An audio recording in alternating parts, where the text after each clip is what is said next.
Please start, sir.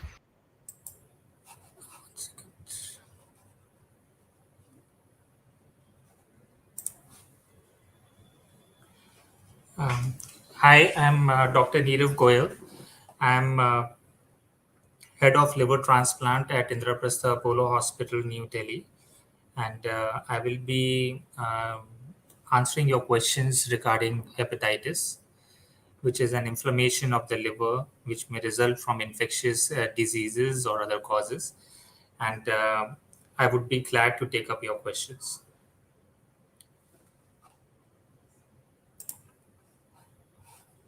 Okay,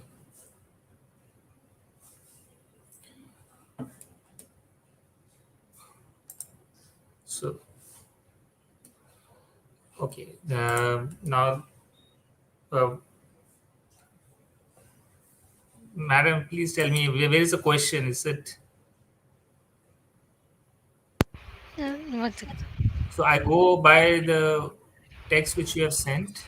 Yes, sir. First read Uh, first question, then answer that question, sir. okay, fine. All right, I'll start again. Okay. Hi, I'm Dr. Neerav Goyal. I'm head of liver transplant and HPV surgery at Indraprastha Apollo Hospital, New Delhi. I'll be talking on hepatitis, which is a scourge which is there present in our society. And this hepatitis may occur from several reasons. And I will take you through the reasons for hepatitis, how to manage it, how to deal with it, and what are the cures and curative treatments available. So the first question which has been put up is what exactly is hepatitis and what are the types of hepatitis infections which we come across. Now, hepatitis is defined as an inflammatory process of the liver which may result from infectious diseases or other causes. And now, by definition, it encompasses a wide array of acute and chronic liver diseases from many etiologies.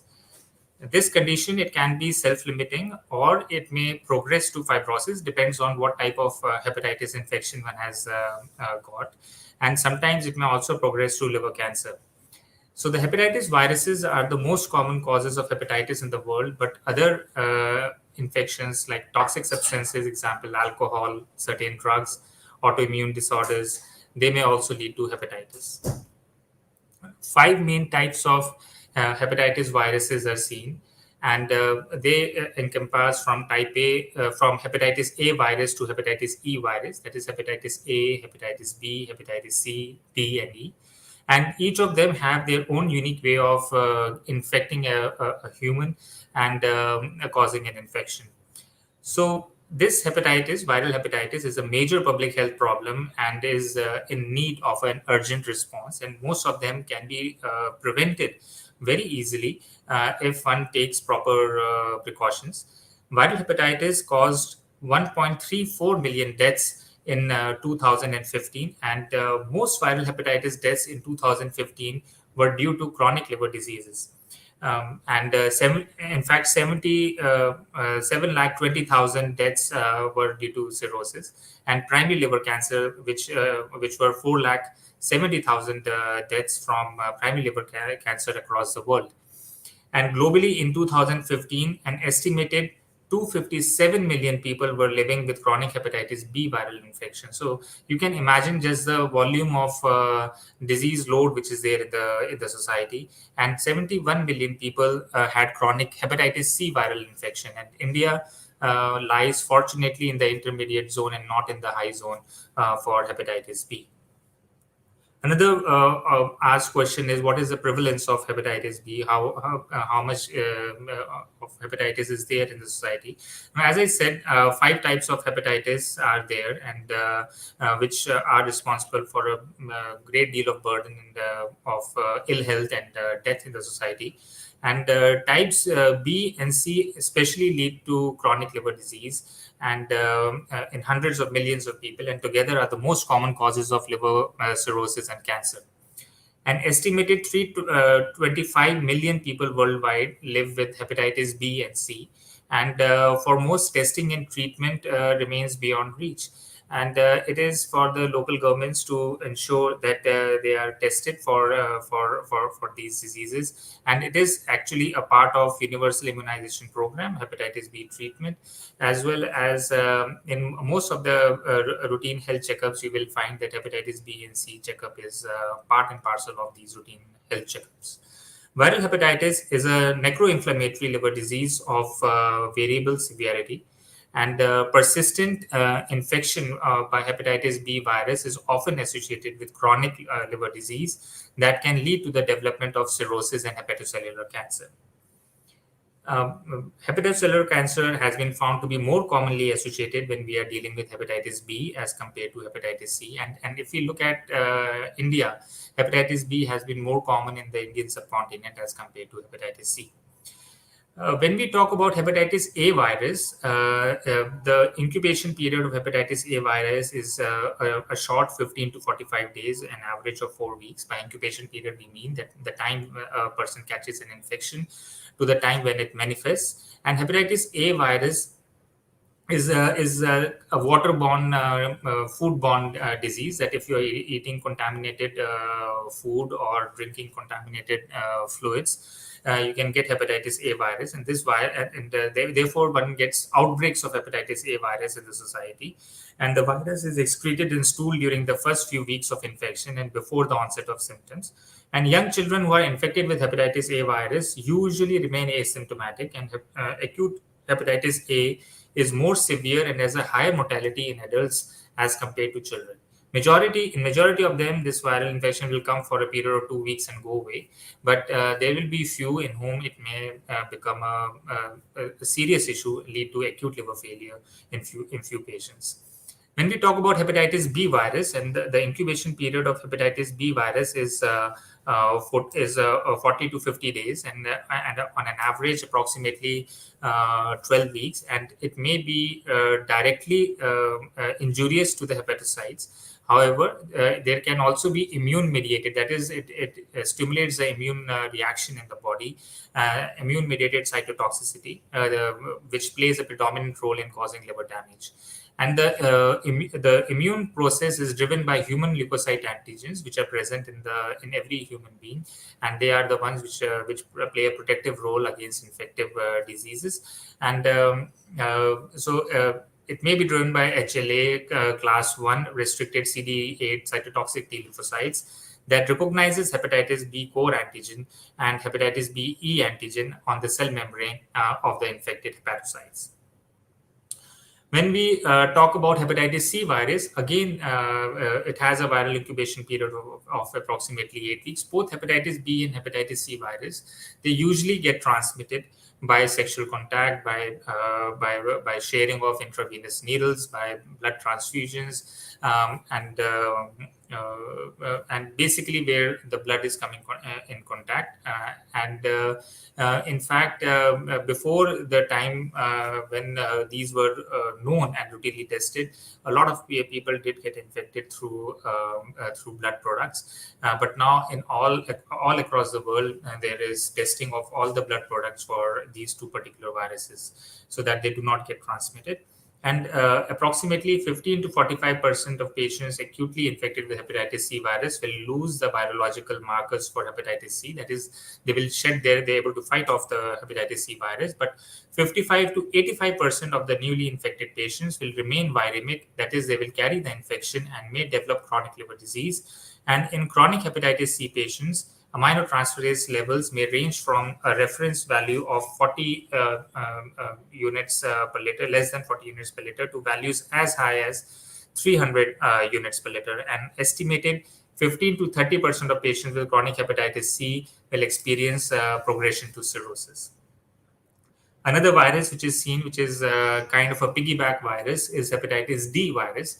And it is does not exist, cannot infect an individual independently. It is simultaneous introduction of hepatitis B and hepatitis D virus in a patient will result in a same clinical picture as of acute infection with hepatitis B virus alone. And the resulting acute hepatitis may be mild to severe. And chronic hepatitis B virus and HDV-D disease, when both of them are present, it tends to progress more rapidly to cirrhosis than chronic hepatitis B viral infection alone. And introduction of HDV in an individual already infected with hepatitis B virus may have a dramatic consequence, and superinfection may give hepatitis B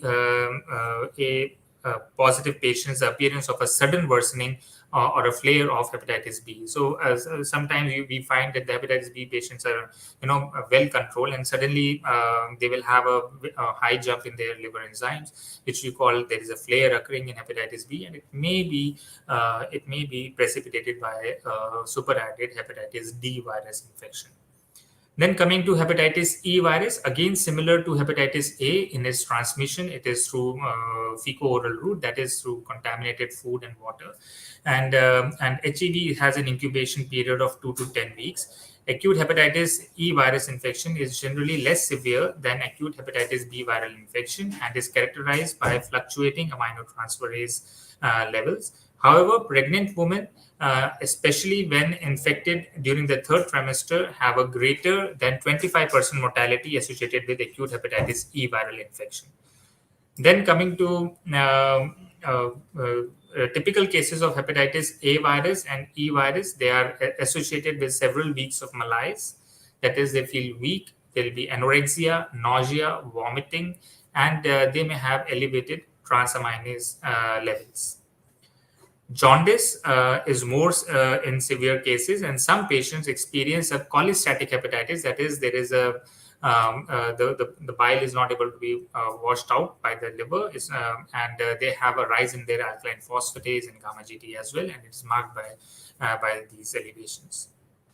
Another question is asked is, what are the symptomatology? How are these patients presenting to us? So the signs and symptoms of hepatitis B virus, in this, the clinical illness is associated with the acute hepatitis B virus infection. It may range from mild diseases to a disease as severe as fulminant hepatic failure, in which there is a sudden damage to the liver, and in a span of as short as 1 week to 4 weeks, the liver may get severely damaged, even landing up with a liver transplant. So fulminant hepatic failure will occur in less than 1% of patients. After acute hepatitis resolves, 95% of the adult population and 5 to 10% of infected infants ultimately will develop antibodies to hepatitis B surface antigen and fully recover. So in adults, the recovery rate is much better as compared to infants, where only 5 to 10% will be able to recover, and the rest they become carrier state. And that is why we see that when it has been, there is a vertical transmission from mother to child of hepatitis B, that by the time these children become young adults in their early second decade, third decade of life, they will develop all the manifestations of cirrhosis and liver cancers, and so they have to be kept on a strict follow-up. Then coming to hepatitis C, and most cases of acute hepatitis C infection are asymptomatic. Even when it is symptomatic, acute hepatitis C viral infection, it tends to follow a mild course. In chronic hepatitis C, patients may or may not be symptomatic, with fatigue being the predominant reported symptom. They feel lethargic, they're unable to do their daily activity, and therefore one should screen for hepatitis, for viral hepatitis when a patient is presenting with these symptoms.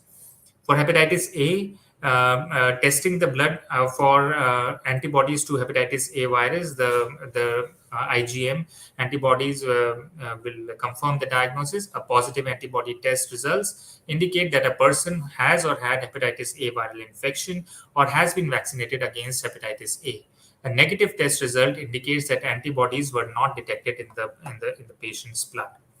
For hepatitis B virus, 3 screening tests for hepatitis B viral screening, hepatitis B surface antigen test, hepatitis B core antibody test, and hepatitis B surface antibody tests are required. They will give their own specific information. Hepatitis B surface antigen test will tell us whether the patient is right now has an active infection going on. Hepatitis B core antibody test will tell us whether the patient has mounted an immune response, and whether the patient has the antibodies have developed. Is it because of the immunization, or is it because of actual hepatitis B viral infection? And the surface antibody obviously will tell whether the patient has developed protective antibodies against hepatitis B virus or not. Then coming to hepatitis C virus, the HCV antibody test, a positive HCV antibody test could mean that the person is a chronic carrier of hepatitis C virus. It is not protective. It is an indicator of chronic carrier of HCV, and the patient has been infected but has a resolved infection, or in one of the few recently infected patients. If hepatitis C antibody is there, one should always check for hepatitis C RNA virus, and that will tell us whether the patient is actively infected or whether the patient has shed the virus, and the antibody is showing a previously infected patient, indicating a previously infected patient. The hepatitis can be difficult to diagnose because it can be asymptomatic, or symptoms may be non-specific. So non-specific or absent symptoms are this is what the presentation unfortunately is in 90% of patients. So they may have a pain in the right upper abdomen, right hypochondrium, and fever. There may be nausea and vomiting, arthralgia. There may be urticaria. Specific symptoms which are present only in less than 10% of cases are mainly icterus, that is jaundice. And in the severe form, they may have fulminant hepatitis. They may present with hepatic encephalopathy in a confused state, and biological signs like prothrombin time less than 50% and transaminase level do not really correlate with the severity of the disease. But in fulminant failure, we may find that the transaminase really shoot up in a range of several hundred to 1,000. Serological tests are important to determine the type of virus and when it was contracted.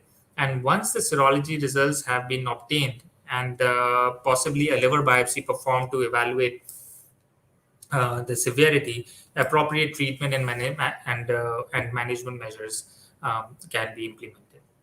So just to give you a quick guide to the serological markers for hepatitis, for viral hepatitis, for acute hepatitis, for hepatitis A, anti-HAV IgM; for hepatitis B surface antigen, core antibody IgM; anti-hepatitis B core antibody total; hepatitis B E antigen and anti-HBe antibody can be done.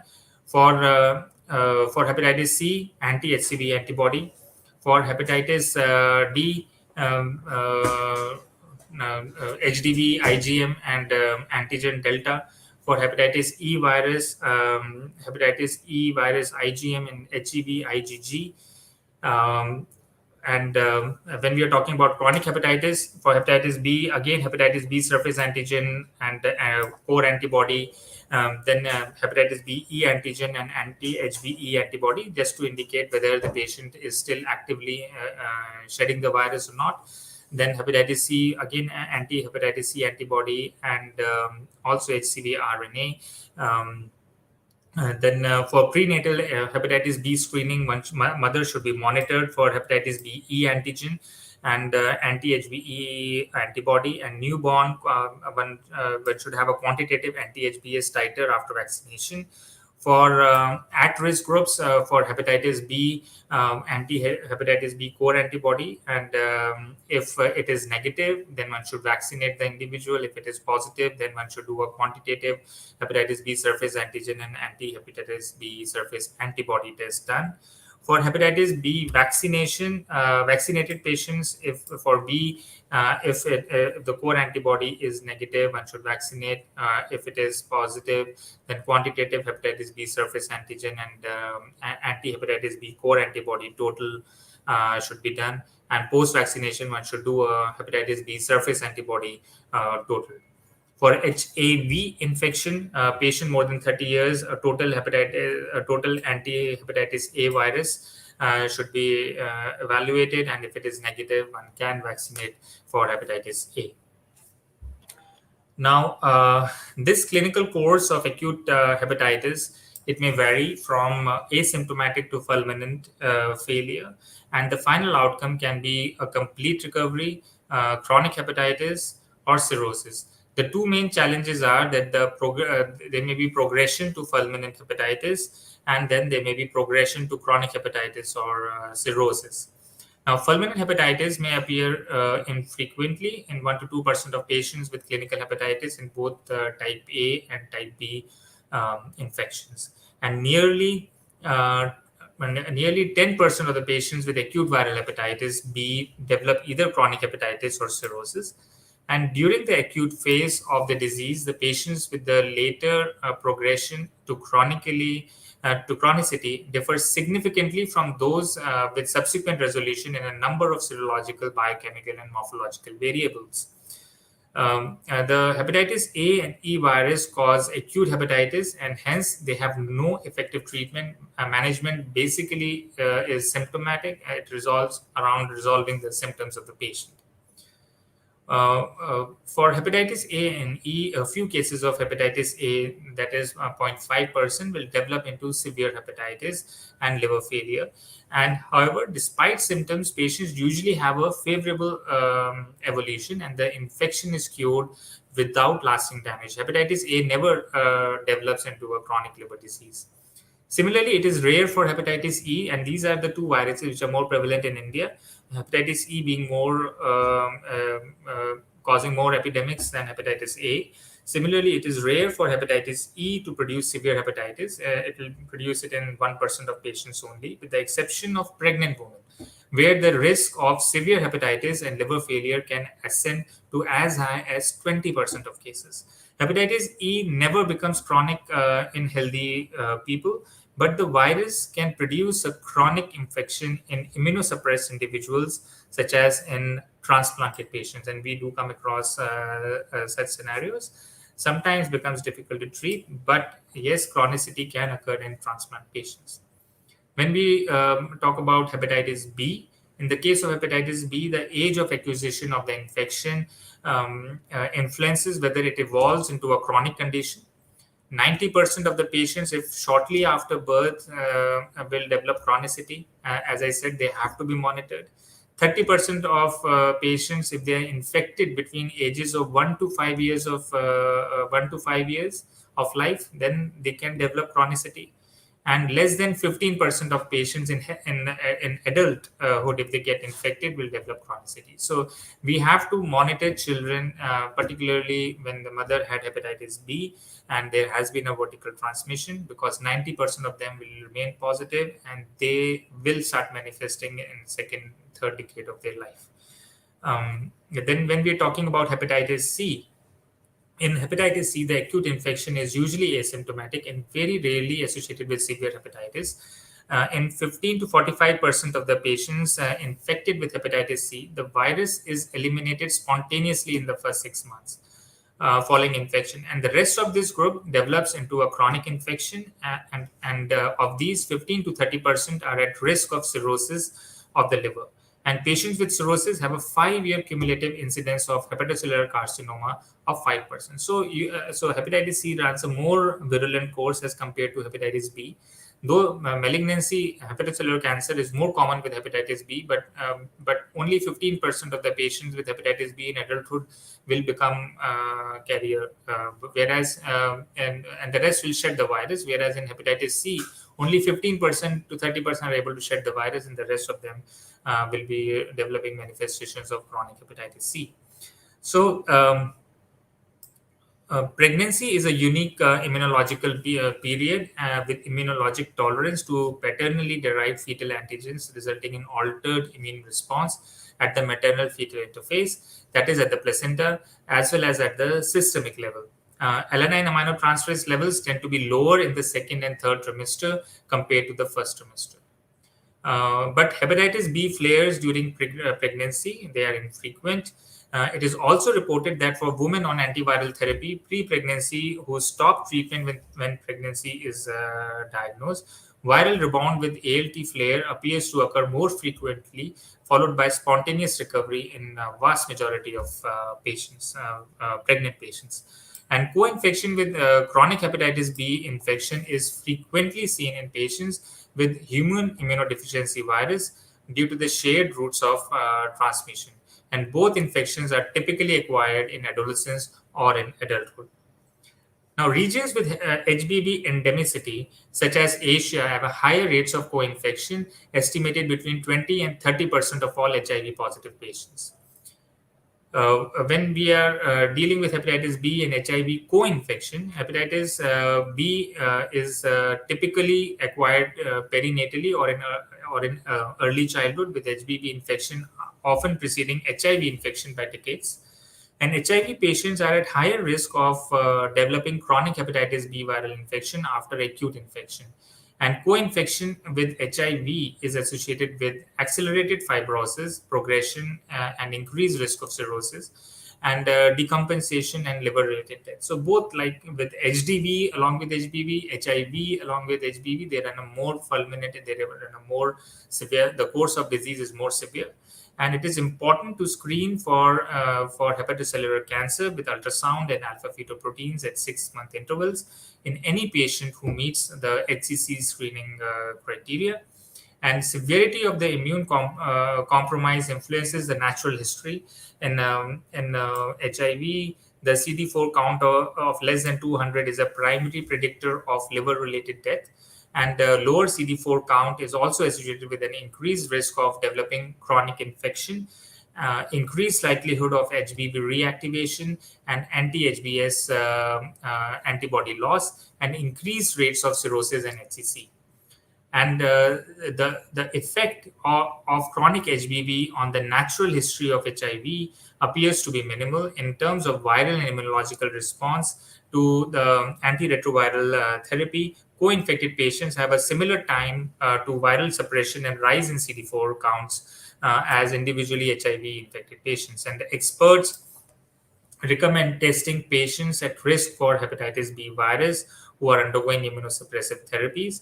In countries with an intermediate or high prevalence of HPV, screening of all patients may be considered, and testing should include hepatitis B surface antigen, hepatitis B core antibody, and anti-HB surface antibodies. This is for screening for HBV in the setting of immunosuppression, and those without markers for HBV exposure can be offered vaccination. In immunosuppressed individuals, HBV reactivation in the context of immunosuppression is characterized by an initially marked increase in HBV DNA levels, followed by an enhanced immune response with ALT elevation, and in some cases, severe liver injury leading to decompensation and even death.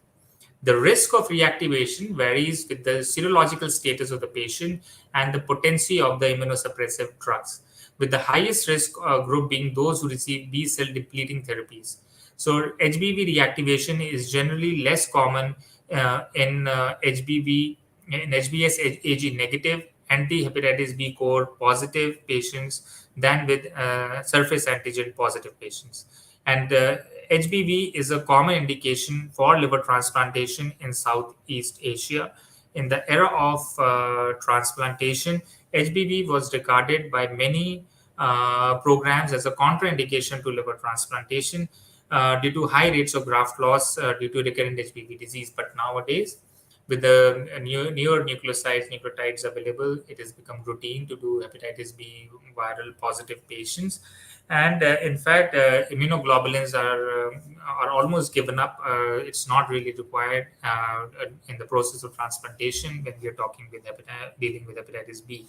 And these patients, they remain on antiviral therapy for hepatitis B, and depending on whether they were core antibody positive or they were HBs surface antigen positive, the duration of this antiviral therapy may vary. But minimum 1 year post transplant, if they were surface antigen positive, then it continues almost lifelong.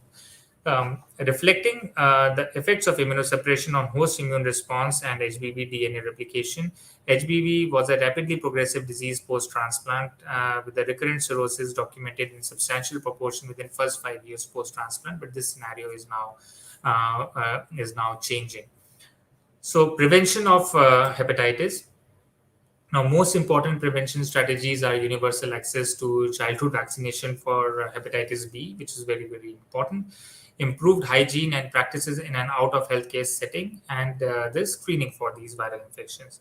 Now, the effective vaccines are now available for hepatitis A and hepatitis B, and the vaccine for HBV also protects against hepatitis D virus. And since HDV only affects the populations already infected with hepatitis B viral infection.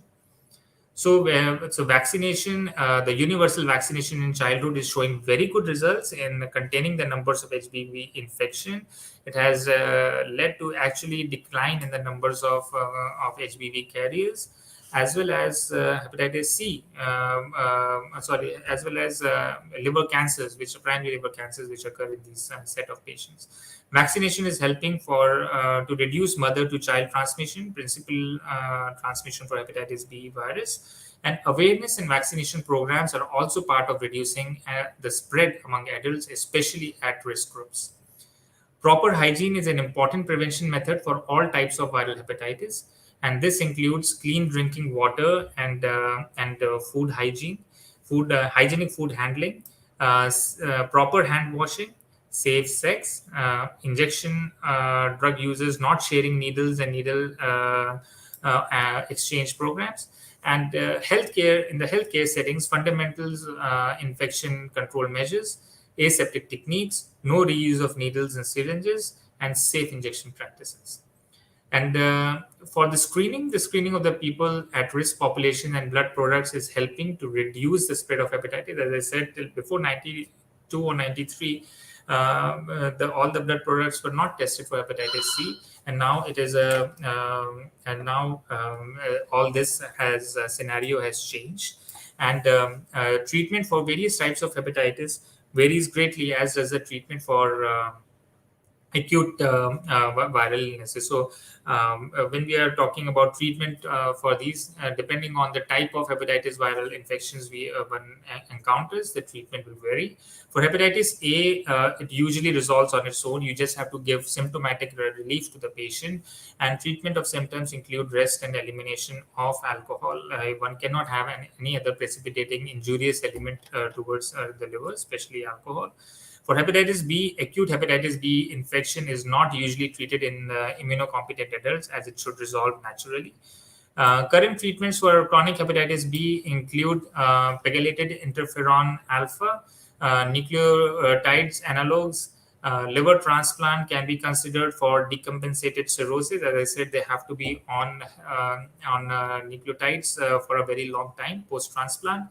And therapeutic monitoring recommended during, at the end of treatment, and at period after the end of treatment, so that one does not miss a resurgence of hepatitis B viral infection.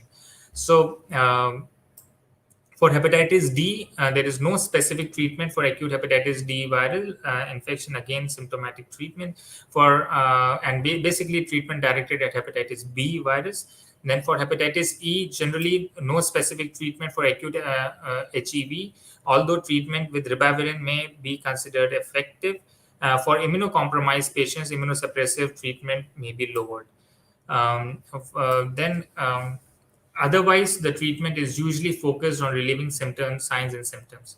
Now, they've been a very often asked question is what is the herbal management of hepatitis? Though I'm not a Ayurvedic doctor, but the general knowledge is that the medicinal plants and natural products have many applications in the treatment of viral diseases due to much lower side effects, and different types of hepatitis, especially hepatitis B, are of the viral diseases whose treatment using herbal medicines is currently of great interest in to the limited availability of effective treatment and chemical drugs, and having numerous side effects. Now, there are several plants for the treatment of viral diseases, including hepatitis B, which prevent or decrease the infection via various mechanisms.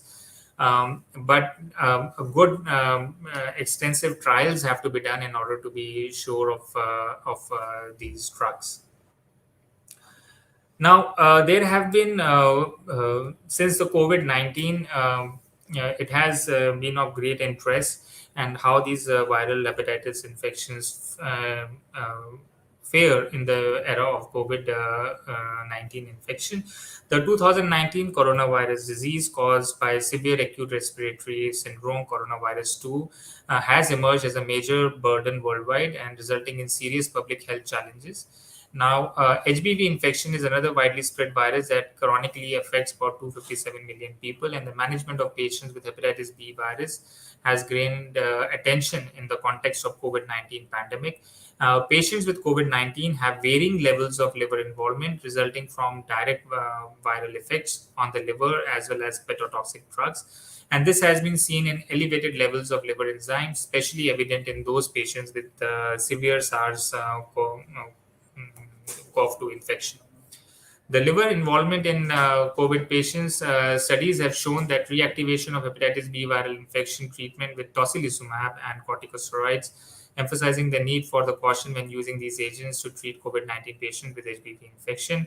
Acute liver injury at the admission is quite common finding in people affected by COVID-19 pneumonia, and it has been demonstrated that SARS-CoV-2 infection in the liver directly contributes to the hepatic impairment in patients with COVID pneumonia.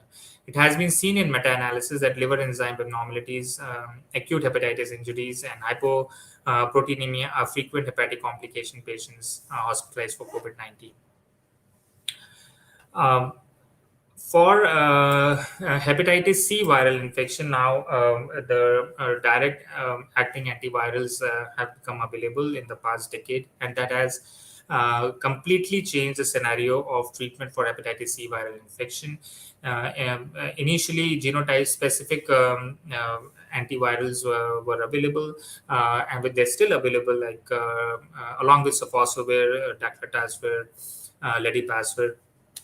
But now, with the advent of across genotype effective antivirals like valpatasvir and other newer antivirals, the scenario has completely changed with more than 97-98% cure rates for hepatitis C virus infection.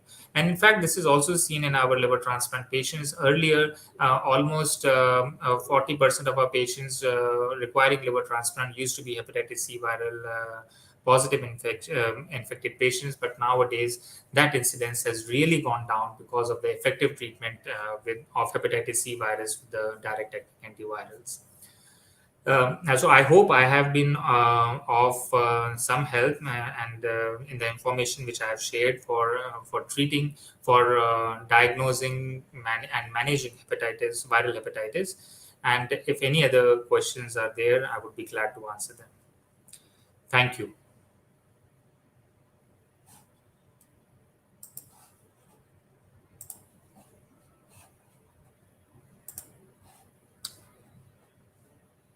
Is that okay? Thank you. Yes, sir. Okay, sir. I did not introduce myself before every question. I forgot. I just realized. No, no problem, no problem. So we'll just take introduction part from the starting, sir. Yeah. No Okay. problem. Thank you. Thank you so much, sir. Please.